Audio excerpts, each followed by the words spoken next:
বন্ধুরা good morning.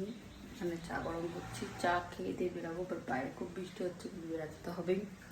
তো দেখি রেনকোটটা পরে বেরাই, কারণ আজকে কালেকশন আছে, আবার প্লাস পিপি আছে। পিপিটাই ঝামেলা, শুধু মর্নিংয়ে কালেকশন থাকলে ঠিক ছিল, বাট বেলাতে পিপিটা করা গিয়ে বাইরে গিয়ে ব্লক করতে পারবো না, কারণ ফোনটা বের করতে পারবো না। চা অ্যান্ড ক্রিম কেকা বিস্কিট। তলা সিঁড়ি দিয়ে উঠতে হচ্ছে, পুরো শেষ। কালেকশনটা ছিল হচ্ছে তোমার ডানকুনি স্পোর্টিং ক্লাবের পাশ থেকে এসে মা ভৈরবী আশ্রমের সামনে। তো এটা কমপ্লিট করেছি, ঘুরে এবার যাবো ডানকুনিতে গিয়ে। আপাতত এখনো কোনো কালেকশন নেই, তো এখানে আমাকে আবারও আসতে হবে। পিপি নিতে আসবো 11টায়, 9টায় খাবে, তো 11টায় পিপিটা নেবো, নিয়ে তারপর বাড়ি। এমার্জেন্সি পারপাস একটা এমন কাজ শিখেছি, ঝড় জল বৃষ্টি কিছুতেই ছুটি নেই। চলো ডানকুনি গিয়ে দেখা হচ্ছে।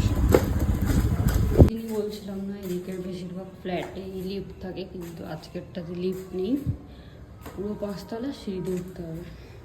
বর্ষাকালে ধীরে ধীরে কাজ করা ভীষণ কঠিন একটা ব্যাপার।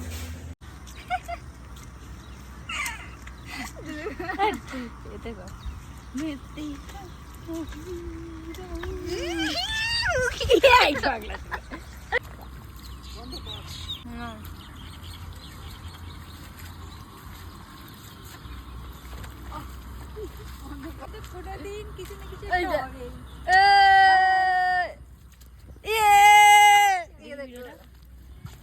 देखो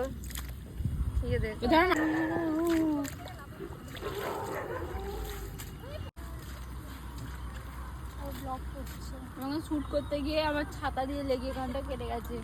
আমরা এখন মাঠে এই জলেতে গলদা চিংড়ি খুঁজতে এসেছি। এবার চ্যাপচ্যাপ করে লাফাচ্ছে, এরকম করে খালি গলদা চিংড়ি খুঁজতে এসেছি আমরা এখন মাঠে। শৈশবটাকে ফিল করতে এসেছি। এখানে ঢং করছে, ঢং করছে, ঢং। আমাকে দেখো, আমি ঢং করছি।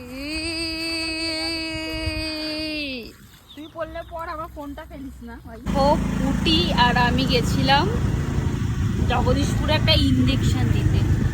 কাজ থেকে এলাম 1টার সময়, এসে সবে জাস্ট বাড়িতে বসেছি, কল করেছে যে একটা ইঞ্জেকশন দিয়ে যাও।